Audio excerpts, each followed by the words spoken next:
Hello guys, welcome back to my channel পরমৌসুমী daily blog. সবাই কেমন আছো? আশা করি সবাই ভালো আছো। আর আজকের জানো তো, সকাল থেকে আমাদের এখানে প্রচণ্ড বৃষ্টি হচ্ছে। আজকের থেকে না, ঠিক কালকের থেকেই বৃষ্টিটা শুরু হয়েছে, কিন্তু থেমে গেছিলো। সকালে 6টার পর থেকে যা শুরু হয়েছে, বৃষ্টি আর থামার নামই ধরছে না। সমানে বৃষ্টি হয়েই চলেছে। আর তোমরা যেসব জায়গা থেকে ভিডিওটা দেখছো, সেখানেও কি এখানকার মতো এরকম বৃষ্টি হচ্ছে? আমাকে জানিও। এই বৃষ্টিতে খিচুড়ি আর পাঁপড় ভাজা হলে দুর্দান্ত লাগে, আরও যদি থাকে ইলিশ মাছ ভাজা। তো যাই হোক, সেসব তো নেই। বরমশাই নিয়ে এসছে মাছ। কত মাছ এনেছে দেখো আজকে। আজ কাল দুদিনের জন্য নিয়ে এসছে। অবশ্য আজ রাত্রে আর কাল দুপুরে, দুদিনের জন্য আর কি বললাম, মানে একটা গোটা দিনের জন্য। মাছগুলোকে এখন আমি ধুয়ে নিয়ে এসেছি, নিয়ে এসে নুন হলুদ দিয়ে জম্পেস করে মাখিয়ে নিচ্ছি।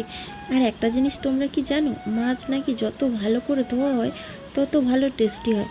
চিকেন নাকি অত ভালো করে ধুতে নেই, কিন্তু মাছ নাকি একদম ধুয়ে ধুয়ে সাদা করে ফেলতে হয়, তাহলে নাকি ভালো টেস্টি হয়, আঁশটে গন্ধটাও চলে যায়। এটাই আমি শুনেছি। মানে চলে যায় বলতে একেবারে তো চলে যায় না, তবে অনেকটাই কেটে যায় আর কি। যাই হোক, এইসব কথাগুলো আগেকার দিনের মানুষেরা বলে। তো আমি আজকের মাছটাকে খুব সুন্দর করে ধুয়েছি, ধুয়ে আর নুন হলুদ মাখিয়ে নিয়েছি। এদিকে কড়াইতে তেল গরম করতে দিয়েছি। তেলটা অবশ্য এখনও গরম হয়নি। আমি কড়াইতে তেলটা একটু ভালো করে নেড়ে নিচ্ছি, কিন্তু গরম এখনও পর্যন্ত হচ্ছে না। ওইদিকে জানলাটা খোলা আছে, তো বৃষ্টি হচ্ছে, বাইরে হাওয়াটা হালকা হালকা লাগছে গ্যাসের গায়ে, ওই জন্য কড়াইয়ের পেছনে একটু আগুনটা কম লাগছে। যাই হোক, দেখো আমার এদিকে কড়াইটা গরম হয়ে গেছে, তেলও গরম হয়ে এসছে। তো আর একটু ভালো করে গরম হোক। কড়াইয়ের তেলটা যত ভালো গরম হবে, মাছ ভাজাটাও তত ভালো হবে, মাছটা তলায় বসবে না আর কি। আর হ্যাঁ, তোমরা বলতেই পারো ওদিকে জানালাটা খুলে রাখার কি দরকার আছে, বন্ধ করে দিলেই তো হয়। কিন্তু বন্ধ করে দিলে তো হবে না। এই যে রান্নার ঝাঁঝগুলো যাবে কোথায়? ঘরে ফ্যান চলছে, একটাই যেহেতু রুম, আর এই সাইডেই রান্নাঘর, তো সেহেতু সব তো ঘরের মধ্যে যাবে না। তাই জন্য এই জানলাটা খুলে রাখতে হয় আমাকে, বিশেষ করে রান্নার সময়তেই। যাই হোক, মাছগুলো দিয়ে দিয়েছি কড়াইতে। আর এই যে তেলটা আমরা তো শপিং মল থেকে নিয়ে এসেছিলাম, এটা ফরচুন না, কি যেন একটা, বেশ গুড লাইফ না কি একটা, তো তেলটা খুব একটা ভালো না, যার জন্য আমি ভালো করে তেলটা গরম করে নিলাম। তবুও দেখেছো হালকা লেগে গেছে। বড়মশাইকে তখনই বলেছিলাম যে ফরচুন বা ইমামি আমরা যেটা ইউজ করি সবসময় সেটাই নাও। বলে না, একটু নতুন তেল খেয়ে দেখি। তো ওই যে, কি আর করা যাবে, নেওয়া তো হয়ে গেছে। আর মাছগুলো ভেজেও নিলাম আমি ওইতে।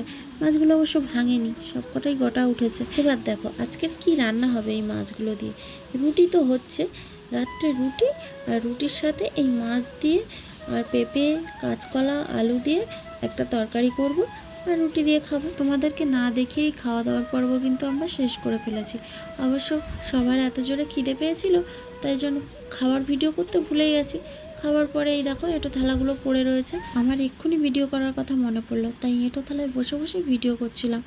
আর এদিকে দেখো আর একজন তো খেয়ে নিয়ে উঠেই মাত্র ঘুমিয়ে পড়েছে। তার খিদে ঘুম সব একসাথেই পেয়ে গেছিলো। বর্ষা হচ্ছে তো, বাইরে বৃষ্টি হচ্ছে, ঠান্ডা ঠান্ডা ওয়েদার, মানে এই ঠান্ডা ওয়েদারে ঘুমটা কিন্তু দুর্দান্ত হয়, তাই না বলো? গরমটা কিন্তু এখনও পর্যন্ত মোবাইল দেখে যাচ্ছে, ও ঘুমোয়নি। আমি সব গুছিয়ে দিয়ে আসলে ওকে ঘুম পাড়াবো। ওকে একটু বকাবকি না করলে ও এক্ষুনি ঘুমোবে না। আজকে সব তাড়াতাড়ি খেয়ে নিয়ে ঘুমিয়ে গেছে, মানে এত জোরে খিদে পেয়েছিল, সঙ্গে সঙ্গে ঘুমও পেয়েছিল। আমার নয়, বরমশাইয়ের, দেখতেই পাচ্ছ তোমরা। আর আমার এখনও অনেক কাজ বাকি পড়ে আছে, তোমাদেরকে দেখাই। দেখো এদিকে সব জামা কাপড় খাটের এই তো, মানে কি বলে এটা, খাটের স্ট্যান্ডটার উপরে জড়ো করে দিয়েছে। ভিজে জামা কাপড় তো তাই। তো আমি এগুলো এখন গোছাবো, তারপরে খাটের জিনিসপত্র এইভাবে এলোমেলোভাবে পড়ে থাকবে, আর আমি ঘুমাতে পারি না এইভাবে।